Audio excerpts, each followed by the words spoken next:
Hello friends, मेरा पहला video है जो मैं लॉ पे बनाया हूँ। और एक ऐसा टॉपिक है, एक ऐसा विषय है जिसके बारे में बहुत लोगों को जिज्ञासा रहता है कि क्या कोई अजन्मे व्यक्ति के फायदे के लिए अंतरण किया जा सकता है। ऐसा पर्सन जो अभी एग्जिस्टेंस में ही नहीं है, क्या उसको अंतरण हो सकती है। तो यह डील करता है ट्रांसफर प्रॉपर्टी एक्ट 1882 का सेक्शन 13। वो कहता है transfer for benefit of unborn person. जो बेयर का डिफिनेशन है, where on a transfer of property an interest therein is created for the benefit of such person at the date of transfer. The interest created subject to a prior interest created by the same transfer. The interest created for the benefit of such person shall not take effect unless it extends to the whole of the remaining interest of the transfer in the property. तो section 5 transfer property act बताता है कि transfer हमेशा दो living person के बीच में हो सकता है। इंटरविवोज की मीन्स होता है टू लिविंग पर्सन, यानी ट्रांसफर हमेशा एक लिविंग पर्सन से दूसरे लिविंग पर्सन में हो सकता है। लेकिन यहाँ पर अनबोर्न पर्सन के बारे में बात कर रही है जो अभी एग्जिस्टेंस ही नहीं है। An unborn person is a person who is not in existence even in mother's womb. तो ऐसे पर्सन जो मदर्स वुम्ब में नहीं है, क्या उसका ट्रांसफर हो सकता है। ट्रांसफर के बारे में बताता है कि जो मदर्स वुम्ब में है तो उसको तो ट्रांसफर किया जा सकता है, लेकिन ऐसे पर्सन जो अभी वहाँ एग्जिस्टेंस में नहीं है, जो अभी एग्जिस्टेंस में नहीं, क्या ऐसे पर्सन को ट्रांसफर किया जा सकता है। तो इसी के बारे में सेक्शन 13 डील करता है कि हाँ, इसके बारे में ट्रांसफर हो सकता है। लेकिन अनबोर्न पर्सन जो अभी एग्जिस्टेंस में नहीं है उसको ट्रांसफर क्यों नहीं हो सकता है। इसके लिए पीछे एक वैलिड रीजन है कि उसको ट्रांसफर क्यों नहीं हो सकती है। क्योंकि ट्रांसफर जब होता है तो ट्रांसफरर के द्वारा जो इंटरेस्ट जो प्रॉपर्टी जो जिस ट्रांसफरी को भेस्ट होता है उसमें तुरंत उसका जो राइट है वो उसमें भेस्ट कर जाता है।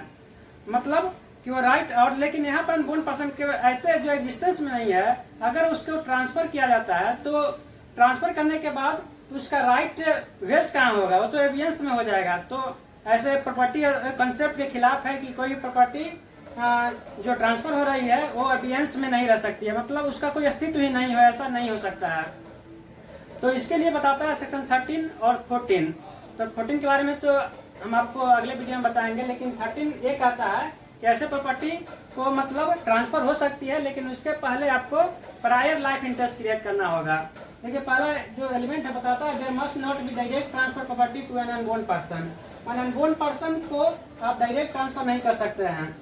ये राजा बजरंग बहादुर बनाम ठाकुरायन भट्टराज कुंवर के केस में भी बताया गया था कि आप इसको डायरेक्ट ट्रांसफर नहीं कर सकते हैं, एक ट्रस्ट के माध्यम से कर सकते हैं या कोई भी अदर पर्सन जो लिविंग पर्सन है उसमें पहले राइट आपको इंटरेस्ट क्रिएट करना पड़ेगा, उसके बाद आप प्रॉपर्टी ट्रांसफर कर सकते हैं। तो पहला element there must not be direct transfer property to an unborn person. और दूसरा कह रहा है कि लाइफ इंटरेस्ट में be created upon the existing person till an unborn person comes in existence. मैंने ऐसे लिविंग पर्सन एक या वन और मोर लिविंग पर्सन के बीच में लाइफ इंटरेस्ट क्रिएट किया जा सकता है, लेकिन उसके जन्म के वो जब अस्तित्व में है उसी समय अनबोर्न को भी एग्जिस्टेंस में आ जानी चाहिए। An unborn person comes in existence. जो थर्ड एलिमेंट है बता रहा है कि the unborn person must come into existence before the death of the last life estate holder. जो लास्ट लाइफ स्टेट होल्डर है, मतलब कि ए है कोई प्रॉपर्टी को ट्रांसफर कर रहा है बी को, और उसके बाद बी के लाइफ टाइम के बाद सी को, और सी के बाद लाइफ टाइम के बाद डी जो अनबोर्न है।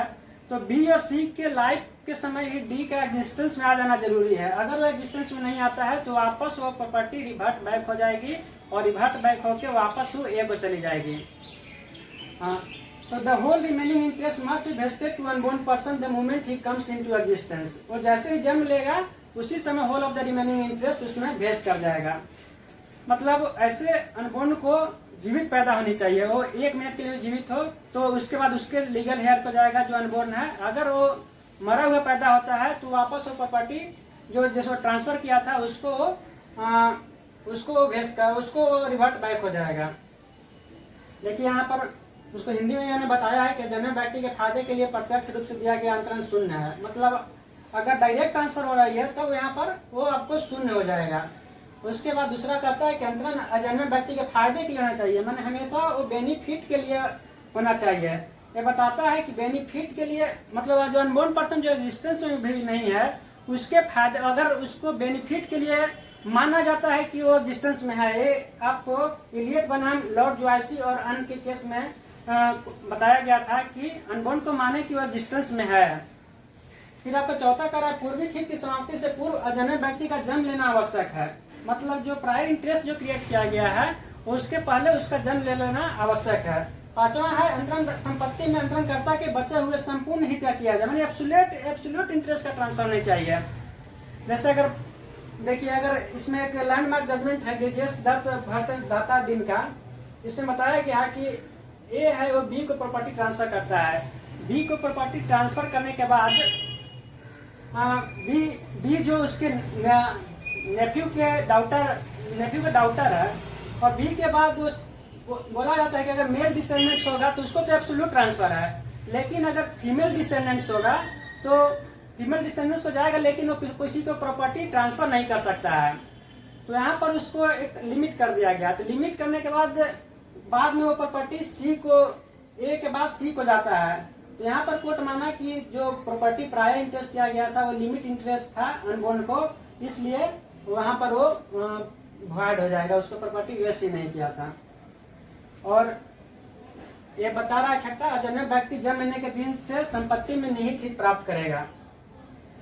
मतलब जिस समय अनबोर्न पर्सन एग्जिस्टेंस में आएगा उसी समय उसको मतलब वो राइट वेस्ट कर जाएगी।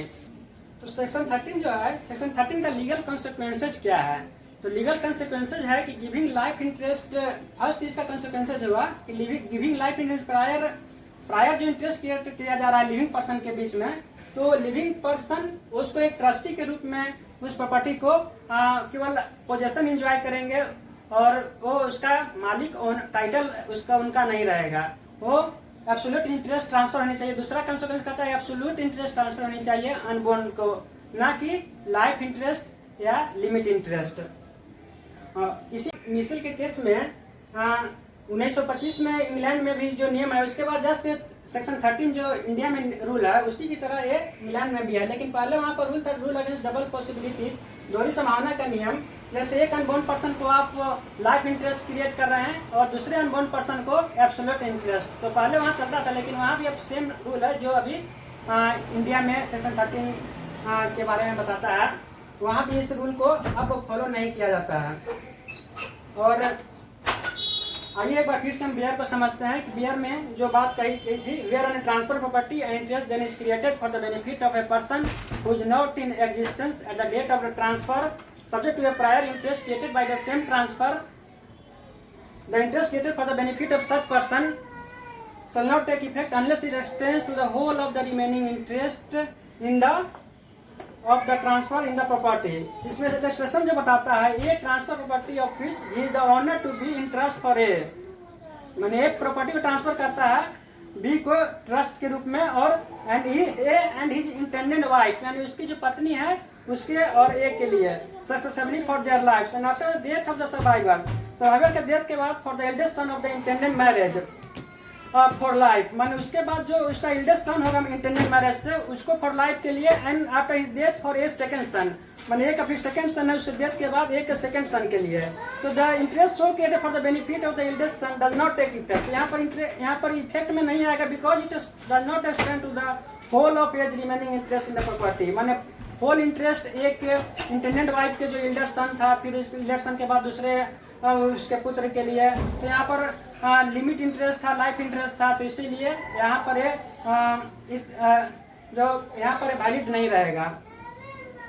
आपको सेक्शन 13 समझ में आया होगा, और अगर अच्छा लगा तो मेरे वीडियो को लाइक करें, सब्सक्राइब करें, शेयर करें, और बहुत बहुत धन्यवाद। और मैं आपके पास कल फिर सेशन 14 के बारे में वीडियो लेकर आऊँगा, और उसको आगे हमको फॉलो करना चाहते हैं तो बेल आइकन को आप प्रेस कर दें। Thank you.